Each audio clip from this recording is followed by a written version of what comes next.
Good morning, good afternoon, good evening. You're listening to That Infernal Noise, now part of the Mental Health News Radio Network. Hello, everyone! We're back. We're tired, but we're still going. So, we've been away, and I'm not putting fault because I'm trying not to blame myself for my mental health. Putting it in a negative connotation for apologizing for feeling and going through some shit. So I'm gonna try my best not to apologize because I am 100% the reason why we didn't record last week. Why we don't have at least some episodes recorded in the bank, because we could have. And thank you. I know I don't have to thank you for your patience either, but thank you for being patient with me. And to like the 3 or 4 of you motherfuckers that listen, thank you for being patient with me too. I think the general consensus in the world is fuck. Like everything's on fire. It's like that meme with the dog at the table. Everything's fine. Everything's on fire. Oh, this is fine. Everything's fine. And that's how I've handled the vast majority of the 37 years I've been alive. And it has not worked out great for me. I think the dog is a little staring at you. Mm-hmm. So yeah, that's kind of why we've been away for 2 weeks, because It's been more than that. 3 weeks, 4, 5. It's closer to a month. The last recording was 9/10. Shit. Yeah. Like I said, that's my bad. So, I don't know exactly where you would like to go with this one, because I know that in the vein of where we're going. What have you been struggling with? Why has it been a task to do this? That's a loaded question. No, it's not. It is, because it's multifaceted. That's not a loaded question. It has a loaded answer. No, it doesn't. It has a very matter-of-fact answer. Well, okay. You're overcomplicating things again. Me? Never. In my whole life have I ever complicated anything. Thank you very much. In a nutshell, I'm finally taking care of myself. I am finally, I guess, I don't have to advocate for myself. I don't have to stand up for myself, because you have provided a very safe space for me. Whether I see it all the time because of my anxiety, but you have, because I can come to you with literally anything and you'll be like, all right, let's figure this shit out. It's just, it is my therapist. She described these as like deep core wounds. And she was like, picture your insides as kind of like a wall, just not a fancy wall, just a wall, sheetrock, all that shit. And she was like, there are things that you go through in life and they are scuffs or like small scratches in the wall.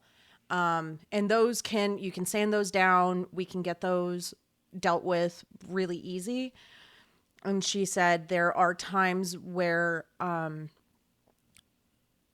those wounds and those, I like to call it indoctrinations, because I feel I was very indoctrinated, not into a specific religion or cult or nothing like that, because it was just an individual who started all this.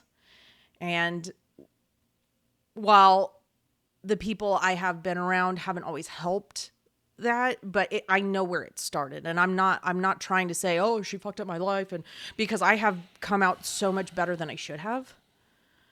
That's you. That has nothing to do with her. Agreed. Very agreed. Because she's crazier than a fucking sack of cats at a fucking rocking chair factory. I agree. On meth. Well, if the shoe fits. Excuse me. Hold on. crack or something. I don't know. That way it's not too personal. So it doesn't, you know. But hey, everybody that knows me knows. Like, it's not a secret. So if any, really, honestly, and oh, hold on. I'm going to say this and then I'm going to go back to what the wound pattern that my therapist was talking about. I don't give a fuck if anyone gets their feelings hurt about the truth, because I don't talk shit. You know me. I mean, I can talk shit. I'm not saying that. But when I tell my story... No, that's debatable as to who you're talking to. That's fair. But if I'm just telling stories and they are factual and I'm not necessarily putting my emotion into it and how it made me feel, those are just the facts. And if you don't like the facts of my story, then you shouldn't have done the shit. It's like what I told you last night. It's like, if I didn't want you to end up nervous about what reaction you were going to get, I shouldn't have caused that in the first fucking place. Like, I can't get mad at you now for reacting that way. Yeah. And not that you have. I'm just using that as an example. Yeah. But... So if someone does stumble across this, or if someone I know or knows me loosely and sends it to someone and it makes it back to the originating point, I don't give a fuck. Because if you wanted me to speak better for the fucking disease. Yeah, if you wanted me to speak better, then you should have accepted something positive to talk about. Exactly. You should have taken what I told you. You should have taken how you made me feel. You should have taken all of that. All of it.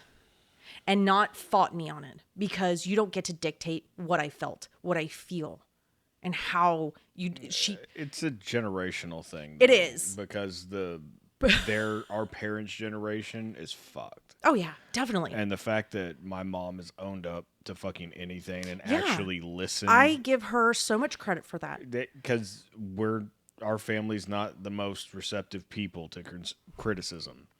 That, and it is a generational thing that feelings don't exist. Well, I mean, it doesn't help that we were all raised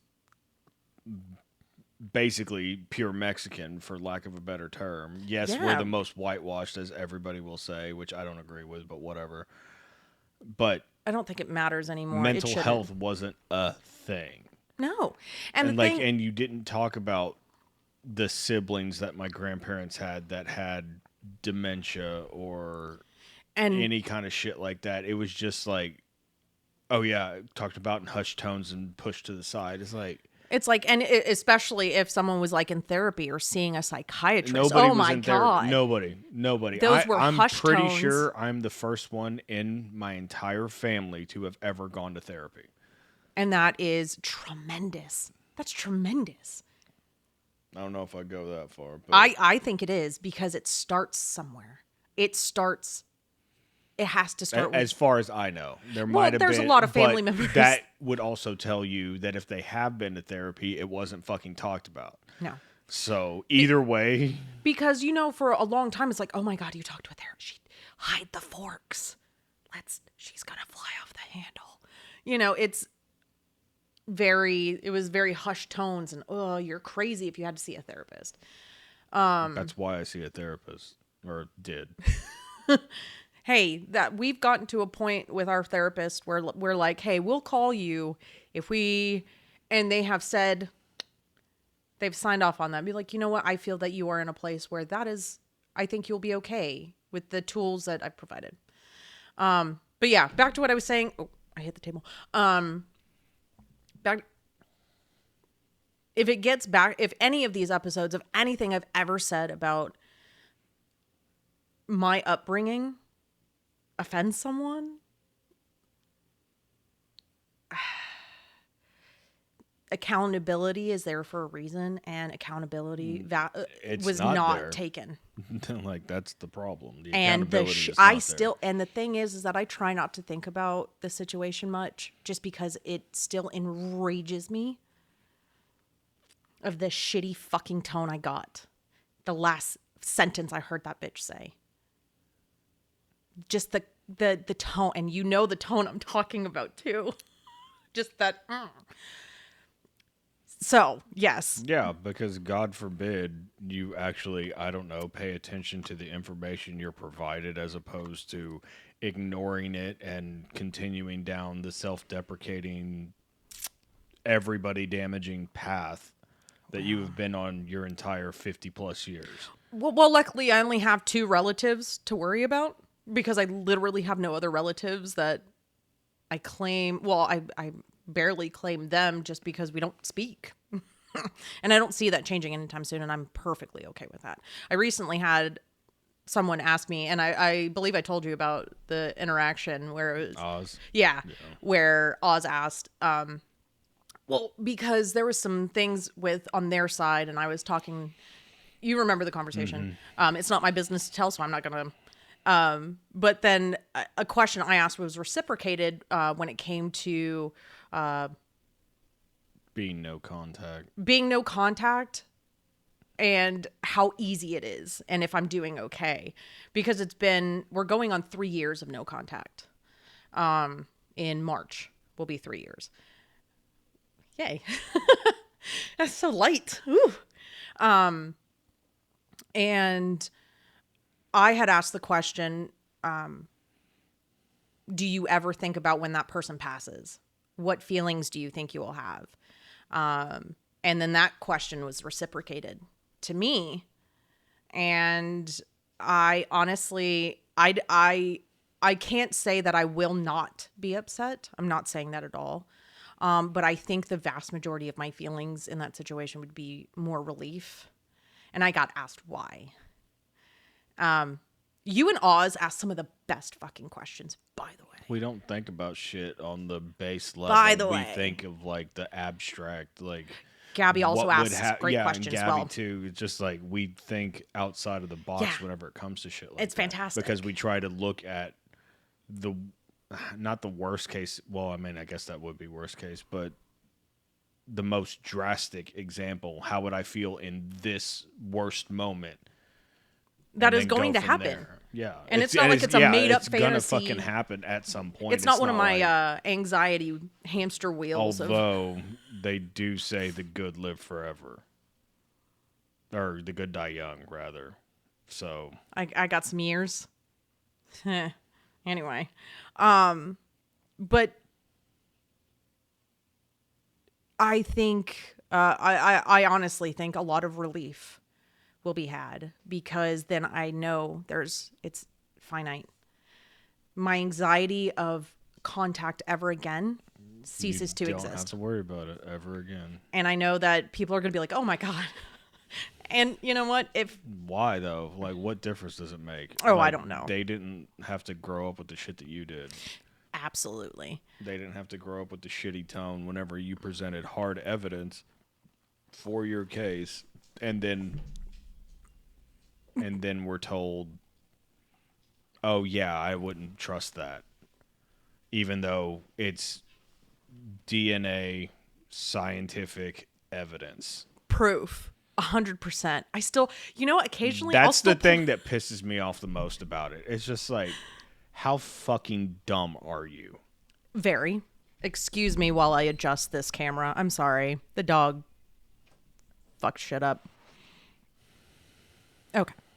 But it's just like, how fucking ignorant are you? You're stupid. You are every negative word in American nomenclature to describe willful ignorance. To discredit or discount. Science. Not even science. Yes, science. Yes. Definitely science. And it's not like this is theoretical science. This is proven hard fact. Yes. And my thing is it's not even take the science away from it. Take everything away from it. No, you need to put the fucking science into it because that's your problem because you want to give yourself up to a higher power. And how fucking good has that worked out for you? I'm just saying. But my thing is that me, quote unquote, saying that doesn't work for people. I'm just saying in her case specifically. It you is can't say bullshit. Jesus take the wheel whenever you have DNA evidence to prove what you're saying is fallacy. But on top of that, if I was so important, why didn't you believe me? Why was my She never believed feelings... you because her shit was more important. Yeah. Because her narrative that she created over these 30 plus years is more important to maintain than your peace of mind and your sanity. And that's why I got no love for that fucking bitch. I don't give a fuck anymore. I know you don't. Like, and you haven't for it's not going to ever. change my life one fucking iota. No. Because we've gone, even when you were talking to her, we didn't have anything. Like, our day-to-day lives changed zero whenever you went no contact. No. Outside Actually, of the fact that you didn't have to look at your phone and have that existential dread. That's exactly where I was going with that. It actually got better. That's the only difference. Yeah. Okay. I'm going to look right into the camera.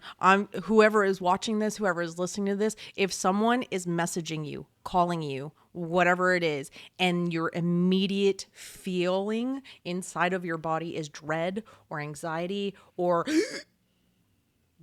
you have something to look at. Away from that you person. have something to look at. You have something to evaluate there. Do not disregard that feeling because I did it for decades.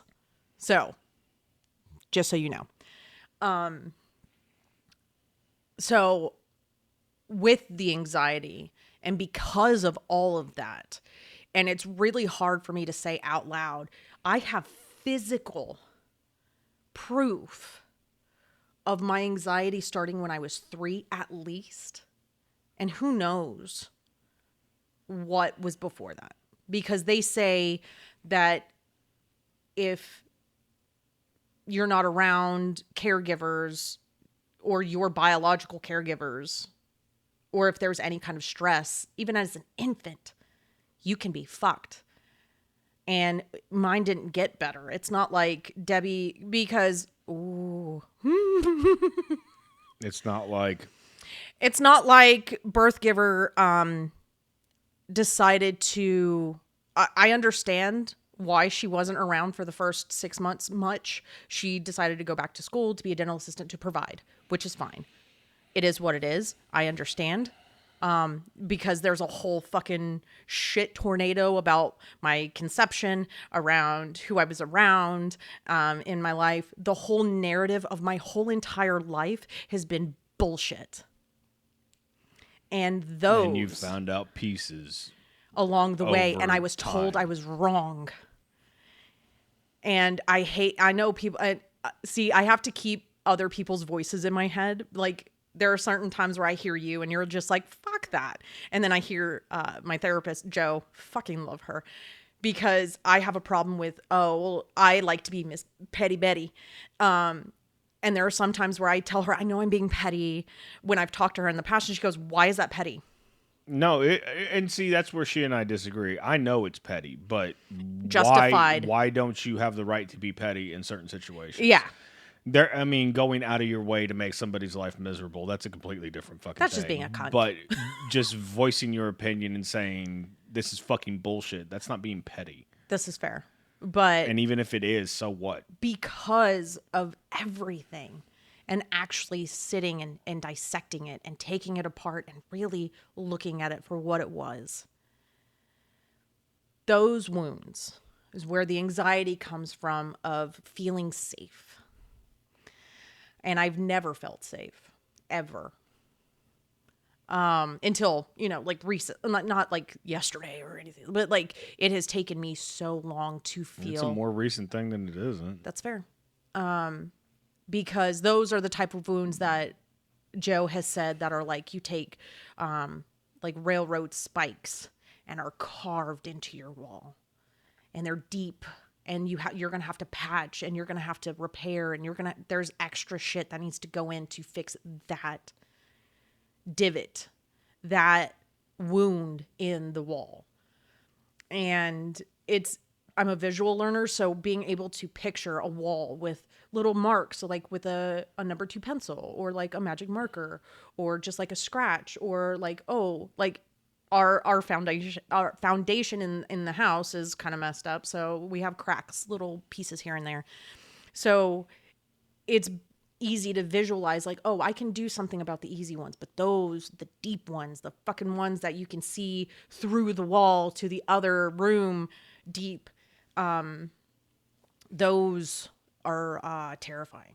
And I can wholeheartedly admit that I have not done as much work for me personally. One, because I was ignorant on mental health, because it is such a it was a taboo whenever we were younger. It was. And the funny thing it was still very stigmatized. Yeah. And the funny thing is that birth giver was like always, I remember like in like middle school, high school, like her being on and talking about her medication and how nothing fucking worked. Surprise, surprise. But whatever.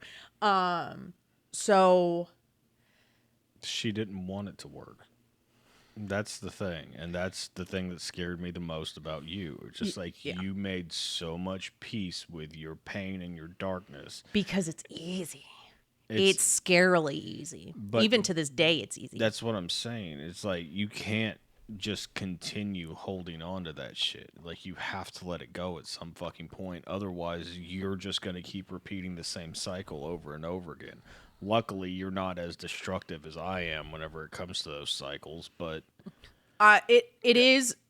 I'm outwardly destructive. Inwardly you're destructive. Inwardly destructive, and I am too, but nobody sees that part. But me. Even then, you don't fucking see all. Well, yeah, because I'm not inside your head. You're right. But I mean, I don't know. Excuse me. I burped a little bit. They burped a little bit. I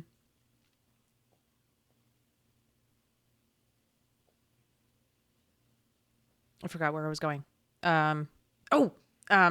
So when my biggest thing for my whole life, and you know this, has been safety. I've been in crazy fucking situations that I know you don't like the term, but I have gaslighted myself, whatever the past. You have been gaslit. I've been doing it to myself though, because I look back on my upbringing and I look at situations that I've been in, and because of the indoctrination in the world of my birth giver, it wasn't that bad. Or maybe I'm looking at it in a wrong way. Or maybe... yeah, that's what happens whenever the narrative that you created as a fucking narcissistic asshole is falling the fuck apart. Yeah, because then I can look back and I can pinpoint things and be like, no, that wasn't right. And I know that term narcissist is thrown the fuck around, but it is. We watched that podcast where they broke down every single one of those goddamn traits, and she ticked a couple boxes. I'm just a couple. Okay, there was like facetious. What, like 15, and she had 14. There was a large number. I think it was maybe like 10. And there was like, and she had most of them. 2 or like, it was something fucking ridiculous where you just like, and it wasn't like conjecture. It was specific instances that you could point to and see every single one of those things. The funny thing is repeatedly, not yes, just the one time. That's fair.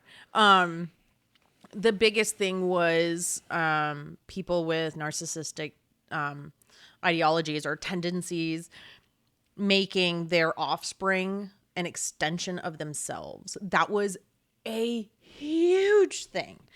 I had to be on my P's and Q's at all times because you were representative of her. Yes. I was not going to make her look bad. Like, bitch, you make yourself look bad. She didn't need my help at all. No, she didn't.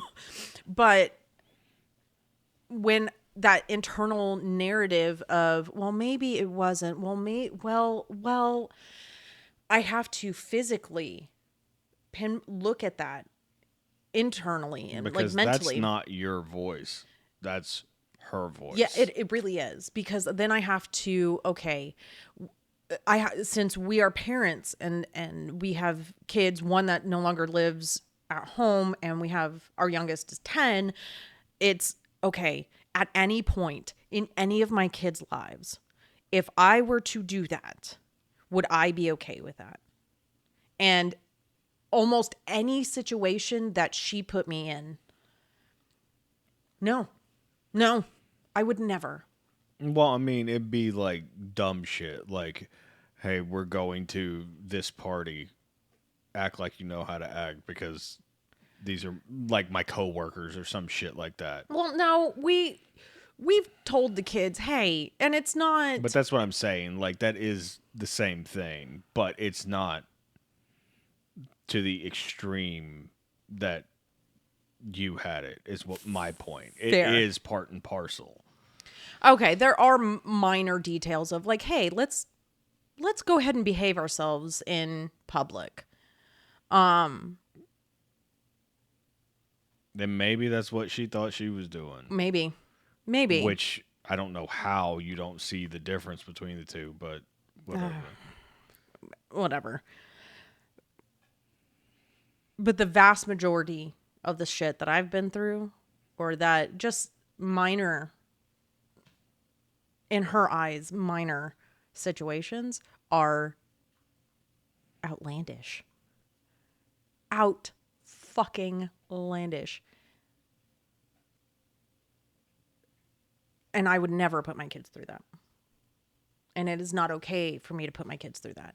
And it was not, and still is not okay, that she did that shit to me. At all.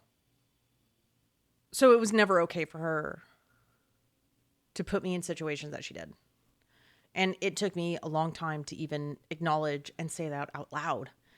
You didn't even fucking see it. No. You were so far in the forest, you didn't even know there were fucking trees. No. Like, you never noticed it until I pointed it out and been like, this ain't like, and I'm not saying I grew up the fucking best either. But if I could see how fucked up the shit was, and I just had all kinds of green flags with all types of shit I shouldn't have, there's a fucking problem. Like, a real big fucking problem. Yeah. Because I was of the opinion that shit happens, you got to deal with it at the time. And then I started seeing that shit, and I was like, oh, no. No. It's a whole different animal. There's different fucking levels to this shit. There is. Incredibly. And, like, I just had abandonment, thankfully.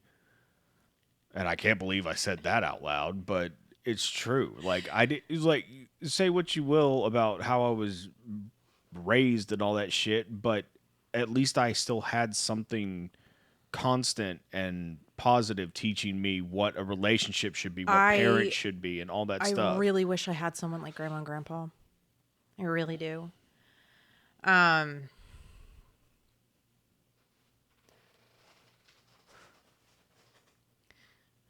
And Mom wasn't putting me... Well, there were certain situations, but... Yeah. Overall, it was just like... It wasn't like a... safety. It wasn't fucking homeless people being brought home. It wasn't fucking addicts living in the fucking house. Shit like that. Like, that's fucking insane. Okay, so... That's nuts, dude. So, I know I've talked about this, but just kind of like... now I think I think I'm at a place now where it helps me when I tell these people just regular, like just normal, the straights. Yeah. Certain situations, certain stories, certain things that happened all the time, certain things that happen all the time. And to see the look on their face. But like, yo, this is a fucking Lifetime movie. It is very reaffirming. And I should not have these stories to be reaffirmed, and I should be able to look at them and be like, oh yeah, that's fucking nuts. That's banana sandwich. When I don't know, I was in high school, the first time she had me help her steal a car back. It was hers. It was in her name. But we had to like go on a hunt. Just break down what you just said. the first time we had to steal her car back. I have to... I'm so thankful I can laugh about it now. That's insane. Those three things are three separate crazy things. And I was in high school. I was like, maybe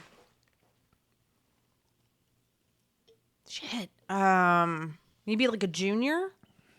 So younger than Kaylee. Yeah. Yeah. And it was a Jeep Grand Cherokee. A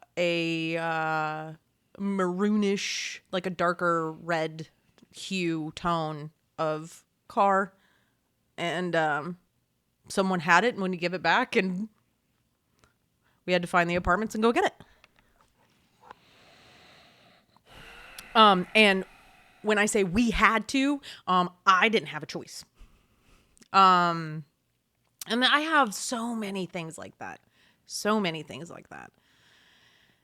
And for someone who has never really given themselves credit for pretty much anything, it's hard for me to just be okay with me being alive. Not saying I don't want to be alive. I do not give myself credit for anything.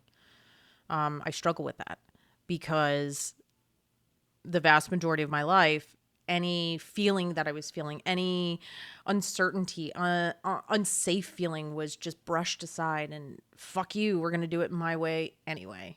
I don't care how you feel. And that's what I've been told. Not by words, but by action. Of, oh yeah, I'll listen to you. No, you were told with words too at the end. Oh yeah. Like, yep.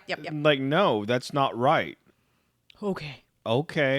Because I'm in my mid-30s at that point. Of course, I still don't know what perception and reality is. No. I'm just making shit up still, because I'm a big right? dum-dum.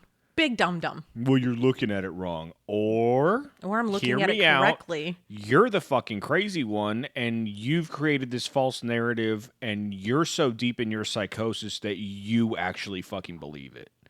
And I believe she thinks that shit. She really does think that she did right. And my thing is that, and this is to anyone who may be struggling with what I'm about to say, your shame means fuck all. I don't give a shit about your shame. Mm-hmm. I do not care about your shame about whatever situation you caused. Don't care. And this is across the board. I don't care about anyone's shame. Your shame ain't my fucking problem. Yeah, because everyone knows me well enough, or should know me well enough, that I am an understanding person. I try not to judge. I don't even like to bring up things about how you used to be and haven't been in like so long. I don't even like to bring that up in conversation where it is needed and necessary. If I didn't want you to think like that, I shouldn't have given you reason to. That is the bottom line. And I'm saying that for me. Yeah. Yeah. So I have little to no patience for anybody fucking else. Because if I can say that after all the shit that I've been through and after all the hell that I've been through, fuck you. Yeah. Your pride is not stronger than mine. No. And your shame means fuck all. Because she brainwashed... That's why I'm glad I don't have shame whenever it comes down to it. She brainwashed herself. And that was her choice. You know? I didn't... She wanted to live this Romeo and Juliet bullshit. I don't know what she wanted, and I don't fucking care anymore. I don't want to figure it out. I can tell you exactly what she wanted, because... She even said it, the star-crossed lovers thing. It's like, no, bitch, you were fucking around with a married man, and that was the best case scenario for you. Like, think about how fucked up that is. Mm-hmm. That was the fucking goose that laid the golden egg. And that story was a fucking lie. I mean, there was truth to it in the aspect that the relationship was had. Fair. She convinced herself that it was something that it was not. Because if there was no relationship ever, then the other person involved wouldn't have thought that it was a possibility. Correct. So there was a certain level of truth to it. The rest of it was bullshit. Whenever facts were presented to disprove said narrative, of course, that's unacceptable because facts and reality have no place in the storybook that she created. And I say it all the fucking time. I'm so happy I get to fight uphill because of that motherfucker. Sorry. Like, thanks for fucking that. Sorry. That's not your fault. But here recently, being a mom has been difficult for me because I did leave my job. And with the world being on fire the way it is very hard for me to just exist. Even you've never done it before. Yeah. Even You've if always consumed yourself with so much other shit that now you're having to actually deal with yourself and understand yourself, and it's not easy for you. No. And I understand that. Because I've always, and like I was saying yesterday, I have always felt like, is perfunctory the correct term? Like I am just a function. I am a functioning being and not in I'm a functioning human being. I am programmed to do certain things because that's what I am made for. That's what I was created for. Yeah. And that, especially when it came monetarily, because I was raised by a single mother and I got told a lot that I was not going to be able to rely on anyone else, that no one was going to save me. Which isn't true. Yeah. Like, I mean, hell. You have to save yourself ultimately. I do agree with that. I do have to do the work for myself. That doesn't mean you have to do it the fuck alone. Like, that's the biggest thing that I've learned in this past 4 years or whatever the fuck. Like, I don't have to shoulder all this shit alone. I pity her. And I don't mean that as I pity her. Oh, I pity the bitch. I pity her as in, you chose to be alone. And I understand that there's trauma, and I don't want anyone to think that I got trauma. You got trauma. Well, that don't fucking... It's not just because of her. Well, not just because of her, but it started somewhere. But I came out of a crazy straw. That's my point. I was like, it's a choice. Yeah. Like, I could have the most successful life ever and be single. What fucking difference does it make if you don't have anybody to share it with? And I know that sounds whatever the fuck, but I'd rather be going through all the struggle here right now with you than have the life of my dreams. And be alone. And it's not even the life of my dreams, it's the life of society's other dreams. People's dreams. There and it's just like I'm not with that shit. Yeah, no. Me neither. I was put on this planet to be a fucking teacher, to be a parent, to do better than what I had. And I've fallen short of the mark, and I've told the kids that. I don't hide. I don't try to pretend like I'm fucking Superman or any shit like that. The fact that we have openly talked to our children about that and have said, look, if we make you feel some kind of way, if there's something that we're not doing or giving you, or let us know. We're not listening correctly, whatever the fuck. And when they have, because they have, I mean, it's not a whole lot, but they have. But there's not a whole lot that they need to either. I would like to think that there isn't. Because you could tell that they're a lot fucking happier now than whenever we weren't like this. Yes. And over the past week, especially after today's Sunday, so Friday, there was, Kaylee was in a play. It was very personal to me, very personal to her. And after all of that, after everything, I was so happy. So happy because I was able and still am able and still trying to be better than my birth cover ever could be. Because I know 100% that all of my children feel safe. Every single one of them. You're the dependable one, dude. Like, I'm not saying that the other three aren't. Me, Mandy and Gabriel, but you're that. You know what I mean? Like, and I don't mean that like that's all you are. I just mean they know. Yeah. And the fact that I was able to come from uncertainty and someone who is incredibly ill-equipped. That's putting it fucking mildly. The fact that all my kids, things have not been perfect, and I still. But see, the difference is we own up to the imperfection. Like, we tell them, "Hey, sorry," and like we've apologized to our kids on a regular basis, even before we started this self-betterment shit. This is fair. Because we knew we would come out of pocket occasionally. Yeah. And there were times that you told me that I needed to apologize. There was times that I told you needed to apologize. And there was times we figured it out on our fucking own. Agreed. But even with and especially being I hate the word step parent. But that is the socially known term. I don't know where the fuck that even came from either. I don't know. I don't like it. But especially being a bonus parent. That was called Gabriel Other Dad. Because that way it's like equal footing. You know what I mean? It's like I'm this dad, he's the other dad in this situation. Yeah. And I think he says the same thing. And I think it's really cool that with Mandy, it mama, and then I'm mom. So there's a distinction, and I still get to be part of a great group of other parents. But we have worked our fucking asses off to make sure our kids feel safe and that a bunch of crazy shit isn't happening or crazy people aren't around or and she's not the only one. The birth giver is not the only person that we've cut out that would not be okay to be around our children. So I'm not trying to just pile all of the shit on her, but she is a big part of it.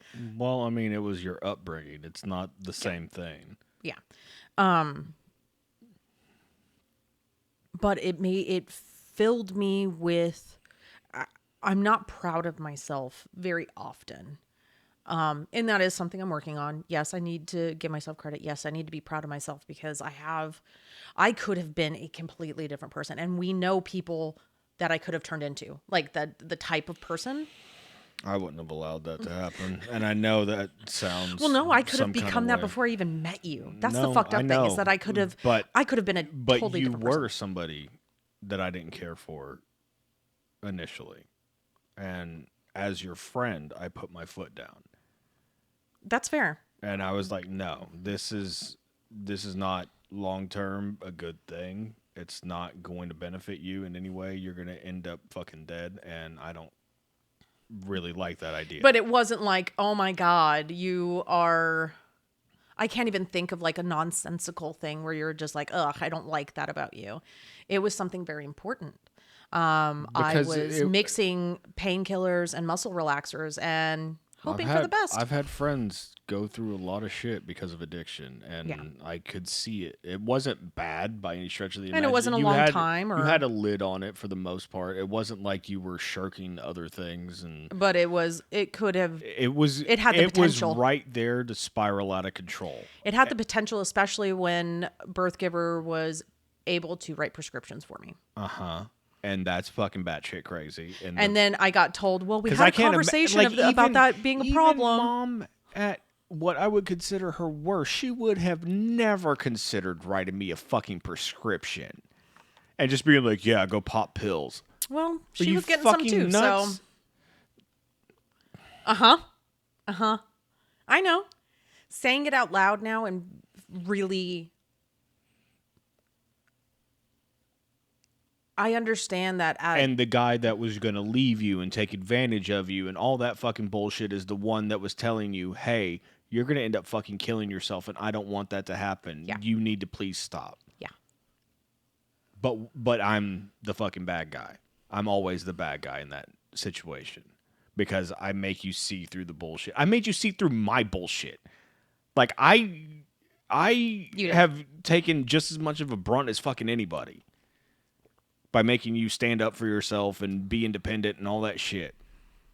Like, it hasn't benefited. Well, I mean, it has, but like, it didn't benefit me whenever I was doing all my dumb shit. I'm being honest. I mean,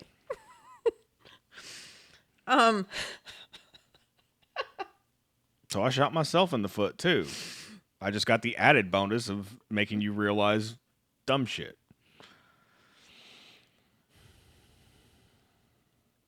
I know that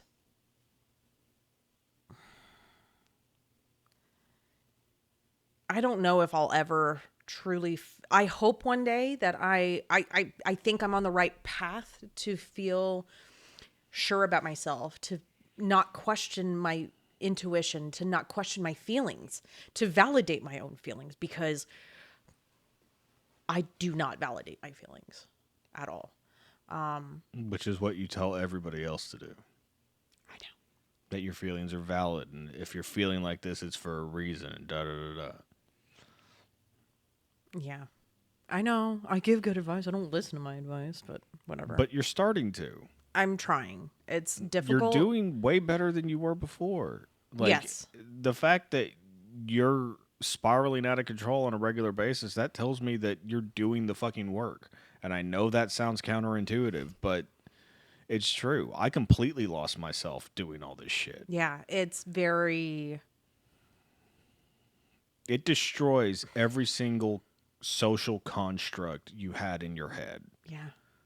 And everything you thought you knew, it puts everything into perspective and makes you not question everything in a bad sense, but makes you question everything in the positive sense to make it better. Yeah. And I have like, to... okay, what is missing here? Yeah, and I have to... Why am I thinking this? Why do I feel like this? Yeah, I have to reaffirm. And that's not bad, because we spent so long just going with everything and letting shit happen. Well, because I've spent 37 years trying to take up... I mean, I know there is a lot of people who have seen me, and I am the loud one. I am the outspoken one. I am the this or that or whatever. I heard something the other day that just fucking floored me. The quietest guy in the room is most often the leader. The loudest one is usually the weakest link. Yeah. And emotionally, and I have to... And that, I'm not saying... You know what I mean by saying that. Yes, you're not calling me weak, but... You were the broken one. That's why you were so loud. That's why you always try to make everybody else feel like it was just nothing but a party and everything's fucking gravy and all everything's that shit. Good. Everything's fine. Because you were trying to convince yourself of it. Yeah. And That's just how I look at it. I still catch myself trying to do that now, where it's just like, everything's fine. No, the fuck it's not. The world's a goddamn dumpster fire right now. It is. And like a lot. It doesn't seem like it's going to get better anytime soon. That's why we have to work on ourselves as opposed to what the fuck are we going to do out there? Yeah. We can't do anything out there yet. No. And it has just been... It's like watching... Okay, you know, like... Whoa, what was that movie with Jake Gyllenhaal? Day After Tomorrow, where you see that big wall of water coming over New York. Several, but yeah. But that's what I feel like. I feel like I'm standing on a street and I see a fucking... tsunami coming towards you. Skyscraper wall of water looming. Because... As far as the eye can see either way, so you know that you can't get the fuck away from it. Mm-mm. And that's what dealing with all of this feels like. I feel so tiny and so small and so not insignificant, but so easily enveloped. If that kind of makes sense. But see, the thing that you're not realizing, and this is what I've been trying to get you to notice, is I have a million fucking analogies. You use that one. It's like you know the tsunami's coming and you have the scuba gear on already, but it's still overwhelming looking at all that shit like fuck. But if you're prepared for it and you have the tools, all you have to do is just let the wave hit you and hope you don't crash into anything. Because ultimately, you're going to float back up. And I'm going to be okay. You'll be fine. And I know I am. You'll be better than you were before because you weathered that shit and you know you can survive it now. Yeah. It is absolutely fucking terrifying, though. Because I have to combat the inner... Joe calls them my littles on the inside. And they are terrified. So it has to... But see, it's not just that. You have the yelling parent in there, too. Yes. Telling them to shut the fuck up, sit the fuck down. I'm not joking. Yeah. I'm being dead serious. That's why it's so conflicting for you, because you go back and forth between those two things as well as you now. Yeah. And you don't know which way is up in that situation because you're trying to process it from 3 different perspectives. Right. And it's not... Unfortunately, I can't work on one fear at a time because it's like a daisy chain where they're all kind of linked together. And if this one starts to freak out, then this one at the end of the opposite end of the line, I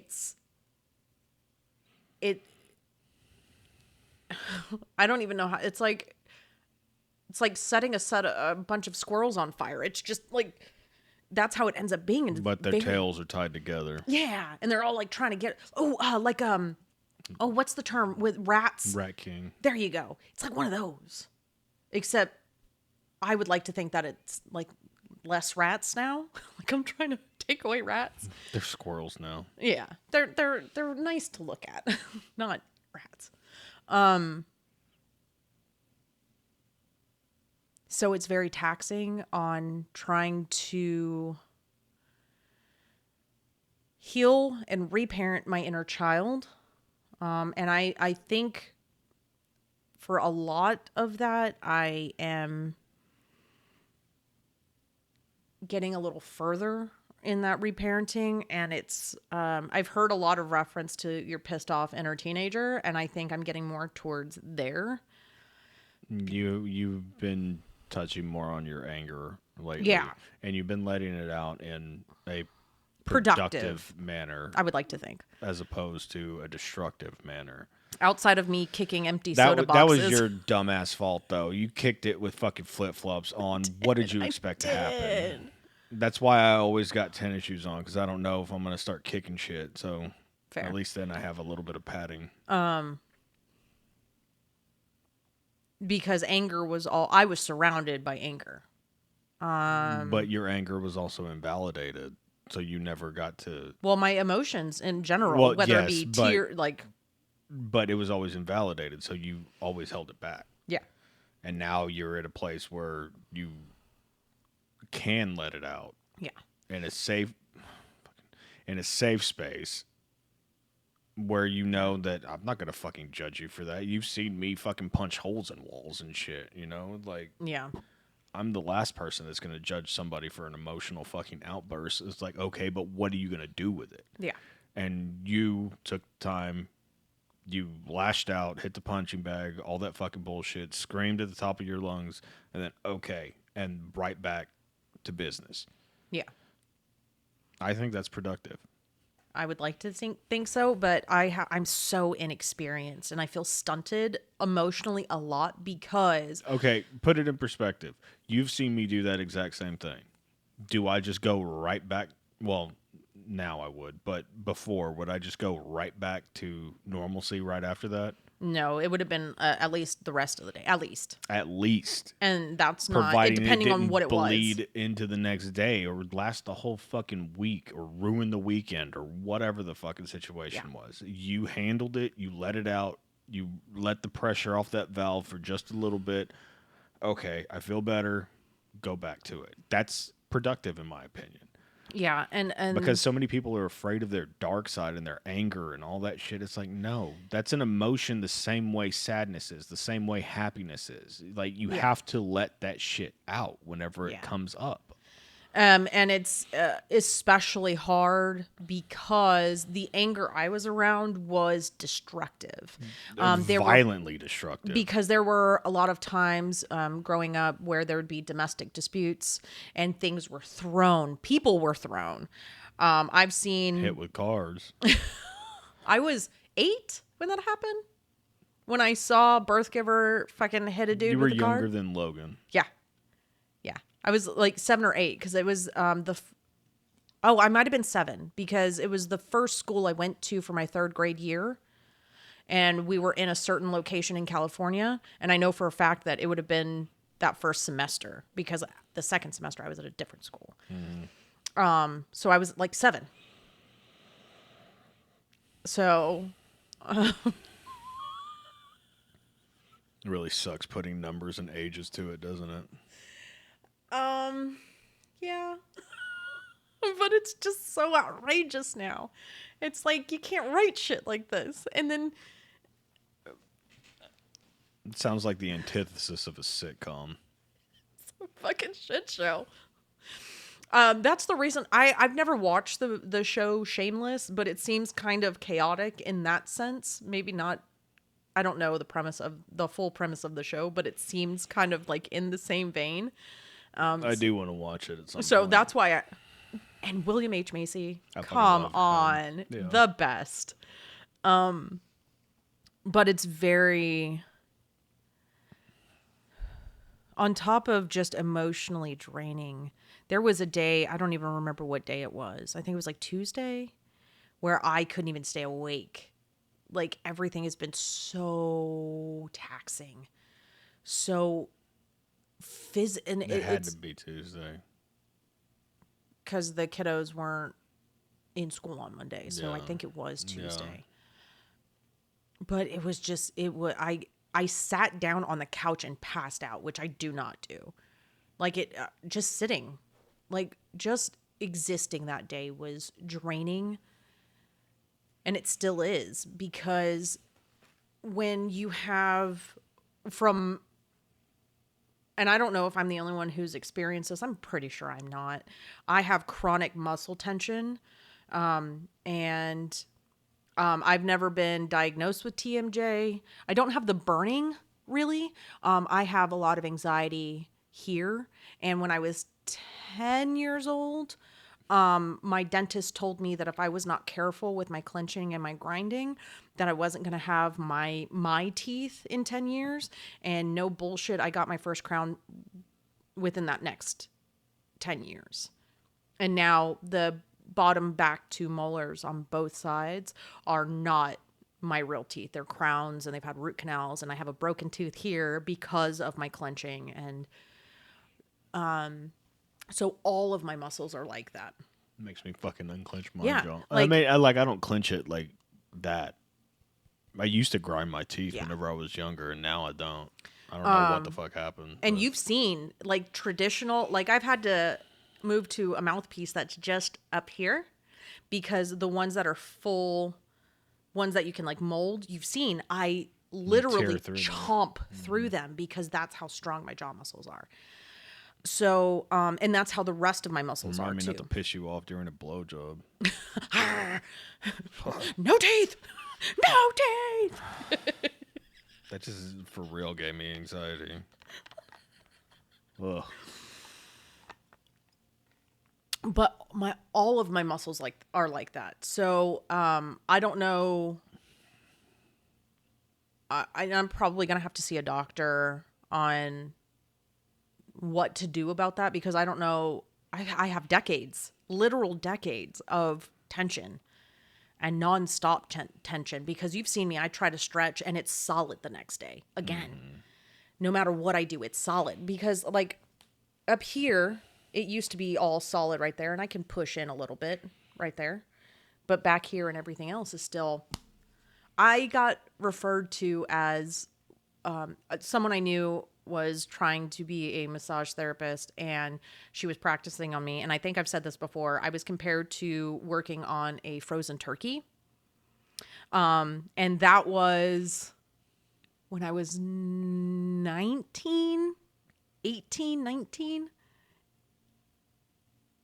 So that's not good. Like looking at those Almost 20 fucking years ago. that hurt. But it's true. I don't feel bad for you. I told you the other day I'm staring down the double barrel of 40. I do not give a shit about anybody else's existential crisis about age. That's fair. Especially me who's younger than you. Yeah, no. You still got years before you have to worry Not about months. it. Yeah. Yeah.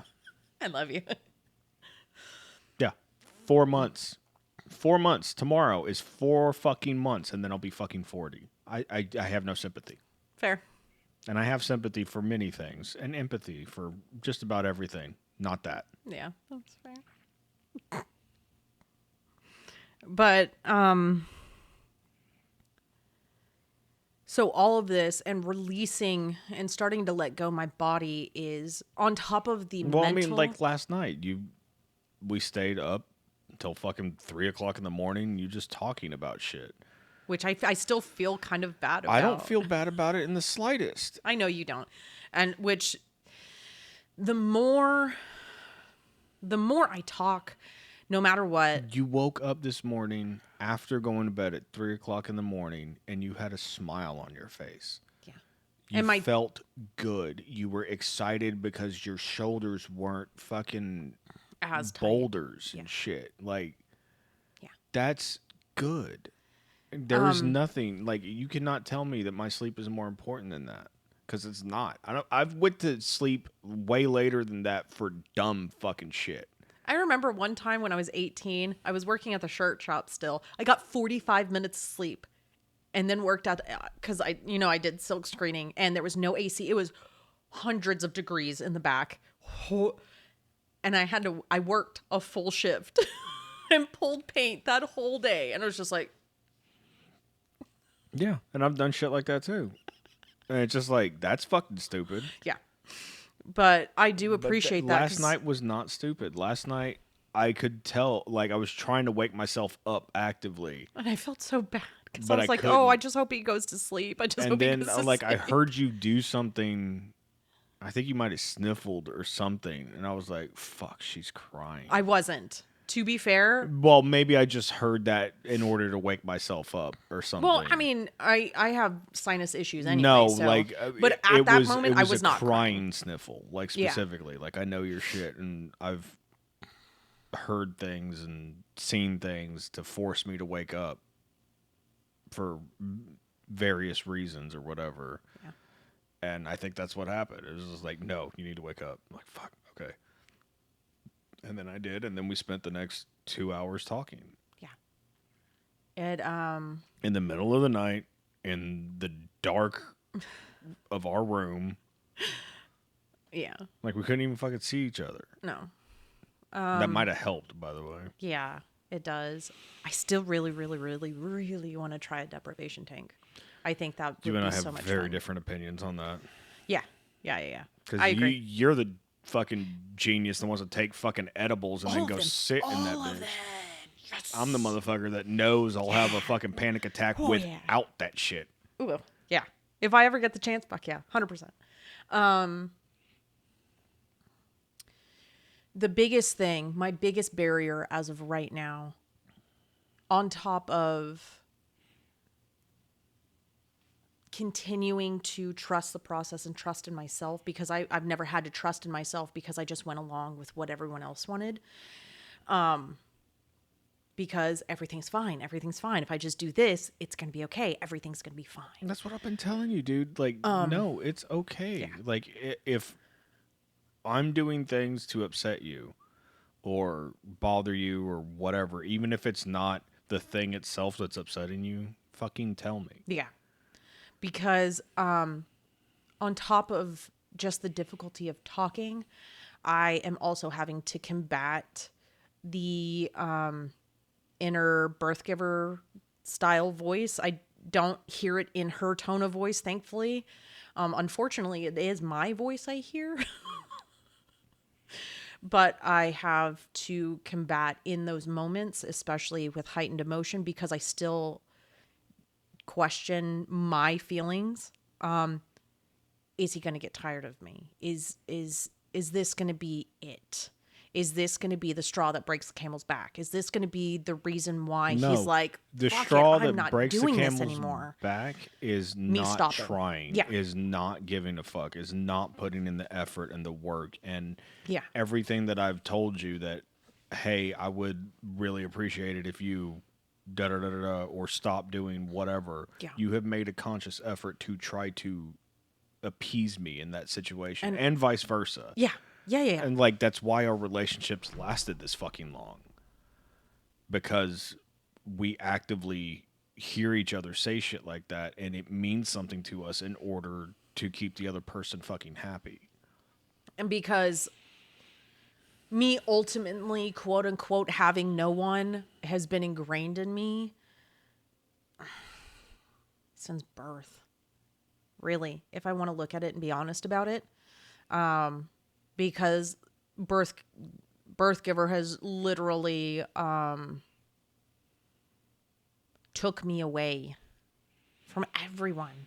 I say I have no relatives because I don't have relatives. And Some of it was justified. some of it was justified because as she was an addict of, I don't know if I don't see I should probably have gone to what is it called for children of addicts? Al-Anon? Yeah, that's what I was thinking. I don't know if that's what it is, but It sounds familiar because she did go to NA and AA at times. And I think those programs, they work for some. I think that it brainwashes some fucking people too. it does. But it is what it is, Because and of that's the not my religious hill. aspect, and it's not that I have anything against religion. It's just people focus too much on that part instead of the Accountability part on their end. accountability part of it, and that Yeah. because they just let it go and leave it up to God. It's like Okay. It's let go and let God. I understand the sentiment. I really fucking do. However, Because that's been my big gripe with religion. It takes away the personal accountability factor. But what no one and this is, you know me, I am not a religious person. I have questioned religion my whole life that I've been introduced to religion. Even in the book you read, it says that your God is not going to help you unless you help yourself. So therefore, everyone leaving it up to God, he's just going to be like, Okay. you didn't do anything. You didn't do anything to help the situation either. So, but a lot of people just And that's the ones that get thrown into it and they know nothing about it, and then all of a sudden they're saved. It's like, no, you didn't go on a spiritual journey to find these fucking answers. Yeah. You were at rock bottom and someone saw gave you an a easy flashlight. out. Yeah. And it's To be just the light at the end of your tunnel. motherfucker. Like, if you find God older in life, more power to you, but it has to be for the right fucking reasons. Yeah. And that's why Because typically the people that go into the anons and all that shit, they come out and they're holier than fucking thou. Yeah. And they can do no wrong, and they throw I've it met in them. people's I've faces met and some shit like that that. are like I that. cannot fucking stand that. And again, for the people that the program has worked for, and it's been a lot, great. and that's Yes. awesome. But it has created some fucking assholes too. it's created some animals, feral animals. And I know some of them, or have known some of them, I should say. But then you look at somebody like, well, I'm not going to put him out there by name, but you know who I'm talking about. Our white boy. It's just like I am so proud of him. He found so proud of him. God himself. I mean, it was present. It was present, but he really leaned into it and he found his purpose in it. Yes, and has incorporated it. Become sober, and it's like a whole new leaf for him. And it's not like he, in my opinion, he was always a good dad, good dude. He was like me. He had his fucking demons. Yeah. And he found it the right way. Yeah. Because it had the answers that he was looking for, and he does not hold it over anybody. No. Like, none of that shit. He does it the way that I see grandma did it. And because she was the holiest fucking person I have ever met in my entire life. And not once did she make me feel guilty for not going to church. Not once did she make me feel guilty for not having religion or whatever. She understood me and knew that I don't need that. That's not my path. My path is different. Yeah, but she also knew that to always just be there and supportive. Yeah, and that's all that you needed. If you want to come back, cool, you got an in. Like, you can come sit right next to me. I'm not gonna stop praying for you. Yeah. Like, none of that shit. And which I never minded, and I never minded her blessing us either. No, I actually, even the most heretical I ever was, I would always joke like, "Oh, I'm gonna burn," but even she got a fucking chuckle out of it. It pissed everybody else off, but if Grandma laughed, she like, understood. I don't really give a fuck. She understood, though. She was like, "Oh, stop saying that," and she laughed and then move on. Oh, and his wife is one of my favorite people on the face of the planet, and she's amazing. And even in that vein, I struggle there, and I've talked to you about that because that religion once that happened, that she was going to look at you a different type of way. Yeah, because previously, which I told you wasn't fucking going to happen with Birthgiver and other people. Religion was more or less weaponized against me to make me feel. And see, I had a very different experience with it. Like, I didn't jive with it personally, but everybody that I was around that was religious didn't weaponize it. Because I mean, the church did, definitely, because you do this, you're going to burn in hell, blah, blah, blah. But it wasn't that in the home. And I think that has helped me with my jadedness towards it. Realizing it, rather. Because, again, it was weaponized through fear. And I have spent 37 years in fear of not just religion, but of being alive, life itself. Just being a human being has been terrifying for me. And I've been filled to the brim with anxiety and fear this whole time. And when the person who gave birth to you says out loud that my lack of faith in her God made her struggle to have a relationship with me, that's a problem. That's not okay. No. And then another person that I viewed as a parental figure flat out told me, because I was not a believer, I was going to burn in hell, which was fucking rich considering she was a lesbian. And Catholic. Well, actually, she grew up Catholic. I don't know if it was if she's turned to like a non-denominational, regardless of what it is. I was told by someone who is part of a group who is marginalized to this day that I'm gonna burn in hell because I didn't believe in the God that she believed in is out fucking outrageous. So when people tell me that they're gonna pray for me, or I hear it automatically. It sets the hairs on the back of your neck because it's scary, because it's made me lose people. See, it's the exact opposite for me. Whenever somebody says that they were going to pray for me, it was Grandma saying that she was going to pray for me. And she always made it the point that I'm praying every day anyway. I'm just going to throw your name in the hat. No, like praying for me specifically every day. And just like, okay, let's just add this new thing to it. Yeah. And it's just like, so it always made me feel better. It's like, I don't agree with it and it's not my thing, but it never made me feel better. And I'm telling you, it always made me feel better because I knew the intent from the person. When I was younger, I think we went to mass when we were with that person that told me I was going to burn in hell. I think we went to mass once that I can remember. It wasn't like we went to mass every week. I didn't go to mass once that I remember as a fucking kid until 8th grade. Yeah. So every week, like, so religion as a whole was not brought into my life until I moved to Texas in 1995. And it wasn't immediately either. I started the 4th grade. I made a friend. And her parents invited birth giver and I don't even know the other guy, that fucking sack of shit. It was, oh, well, they invited us. We're going to go. Failed to tell us it was a Pentecostal church. That's just terrifying if you don't have a heads up. I immediately started questioning shit. Immediately. And birth giver knew that I immediately started questioning shit. Because I had already, at the age of 9, had already been through so much shit. I was like, this doesn't fucking make sense.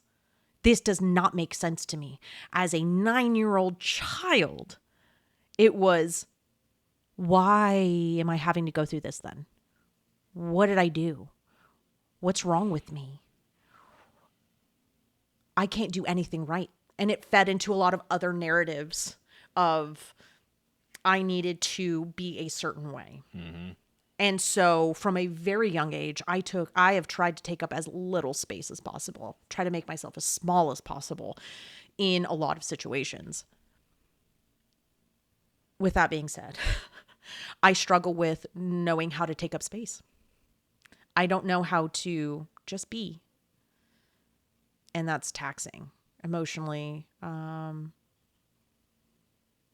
Just from a self perspective, to see myself in the mirror, it's like, well, I don't know how to just be.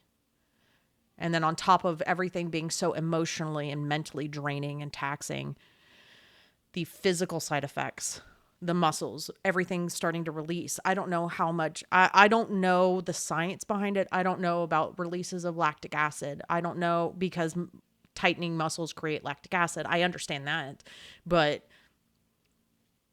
internally has been a struggle too. Like physically with my innards has been devastating lately. And it also turns into, okay, well, let's not be a hypochondriac. So it has just been exponentially harder because it's a culmination of mentally, emotionally, physically, all at once. And it's not like I get to compartmentalize those things. I don't get to do it step by step. There's no step by step for this process for anyone. I'm not just saying that there should be for me and there's not for everyone else. I'm just saying it's all encompassing, and it's really... Well, some people can do it step by step, but this bitch mine was exactly what you're describing. It was like one domino fell, and then the rest of them went right behind it. And then it just becomes overwhelming. Like, where do I start? And it's like, no, you're looking at it wrong. You don't have to address them all at the same time. Yeah. All you have to do is neaten them up. That's it. And then start talking. And then it picks through itself. The only unfortunate side effect of the way that we have to approach things is that I kind of feel like I'm walking through a minefield or and you don't know what's going to set you off. Yeah. No, like last night was a complete thing. Like it was, I didn't know. And I found out obviously, but so it is going to take time, and I know I'm going to get there, and I know that I'm not stopping because I've already come so far. And I don't want to do a disservice to myself. That's what I told you whenever you were in labor with Logan. You're like, I can't do this. I was like, I don't think you have a fucking choice. Like, shit. This is happening whether you want it to or not. Like, you're already in the thick of it. Like, it's going to be over. Like, I know it seems like it's not going to be right now, but ultimately, it will. You will be fine, and you will be better on the other side of it. Yeah. It's hard to realize that in the thick of it, though. It is. And like I told you yesterday, I feel like I'm going crazy because I feel like... You've seen me go crazy. You have literally seen it happen. You have seen me lose my grip on reality, and you haven't done that. You've had shades of it, for sure, but I completely lost my grip on reality and who I was. Yeah. Like, I didn't think I existed anymore. That's how fucking far my grip on reality went. Yeah. And that was scary too. But and that was only from my side, and I can only imagine you don't have that same thing happen. Because you internalize things differently than I do. Yeah, I hope I don't have to go through that either, but I am starting to fully like feel inside that even if I do go through that you are going to be here for me and not let me feel alone in it. That even though you may not be able to say anything to make me feel better or to do anything to make anything easier for me, I know that you do not mind and will always just sit next to me and hold my hand. That's what you did for me. I mean, you talked to me too, but even if there's no words to be said, and just having you there whenever I was going through it made it better. And it gave me, like I told you, during all of that, the only thing I was able to focus on was you. Yeah. And that was what brought me back. And it is very nice to finally kind of shut that voice up inside my head of no one's going to love you like I will. No one's going to be there for you like I will. Nobody's going to love you the way that she did.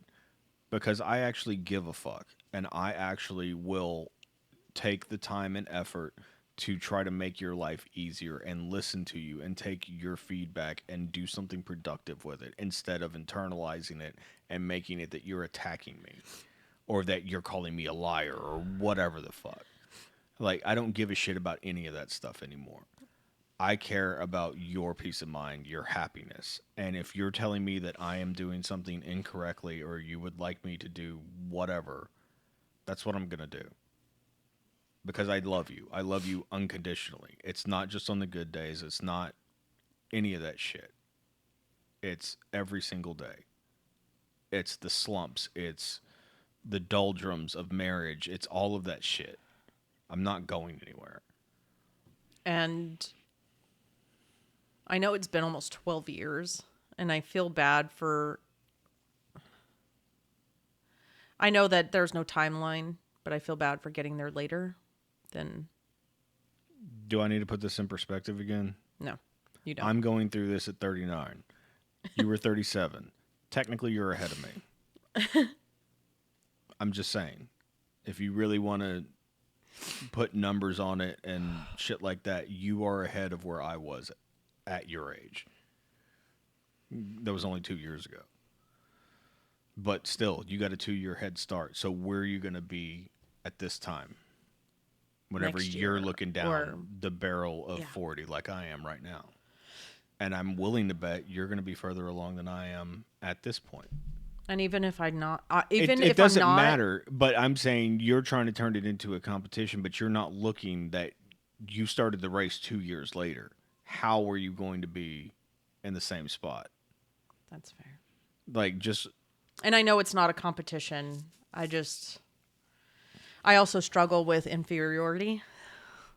That's a whole other episode. But anyway, thank you. I know I don't have to thank you because I know that you know what you signed up for and what you actually want from me. And we didn't hide our crazy from each other. No.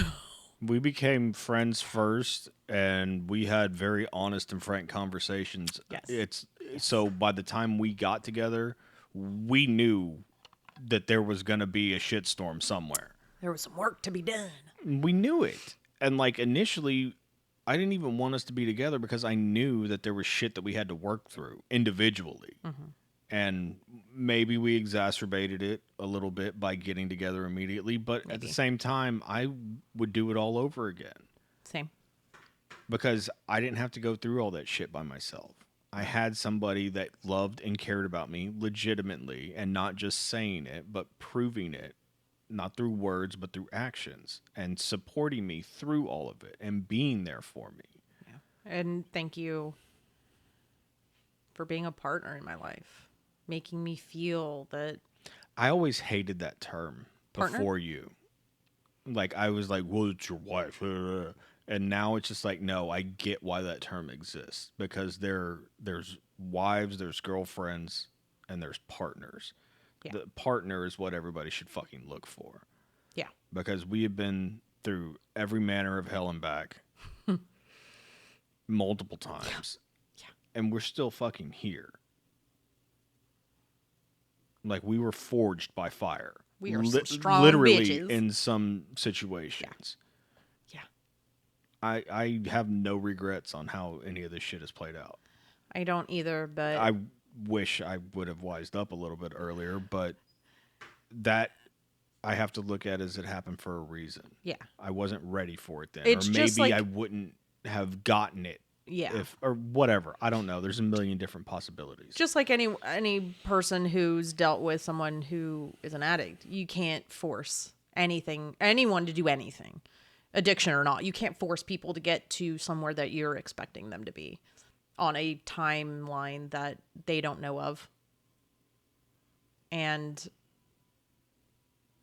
I'm so happy that I have you as a life partner, as a husband, as my friend, my best friend. That I was going to say that bar is pretty fucking low. Hey. Sorry. But thank you. I know there's still some road ahead of me, but I'm not as scared as I used to be. And I think that's positive steps forward because I know that you've got my back and not every day is going to be perfect. But I actually am starting to feel that I can say some outlandish shit, not directed towards you, not like attacking you, but I could say... You can say exactly what's in your head and it's not going to make me be like, what the fuck's wrong with you? Yeah. And that's... Because I've heard the shit that's come out of my mouth. It does bring a lot of peace, though. Like, anything that you could possibly say, I have said and or thought 10 times worse. Fair. And you have heard me say it and just looked at me like, Dude. I get that that's a thought, but you should probably not said that one out loud. How about we just keep that one between you and I? Let's not say that in the group. Well, I don't say it to fucking everybody. But, I fuck up and say certain shit in front of the kids sometimes, just like, oh, fuck. Jesus Christ, babe. Why? I shouldn't have said that one. But, they know I'm not really going to fucking stab them in the hand with a fork. That was so long ago, but that Thank still gets fucking brought God. up so much. But, yeah. So to kind of just tie everything up, from the bottom of my heart, thank you. And I love you so much. And I'm glad we get to go through this together.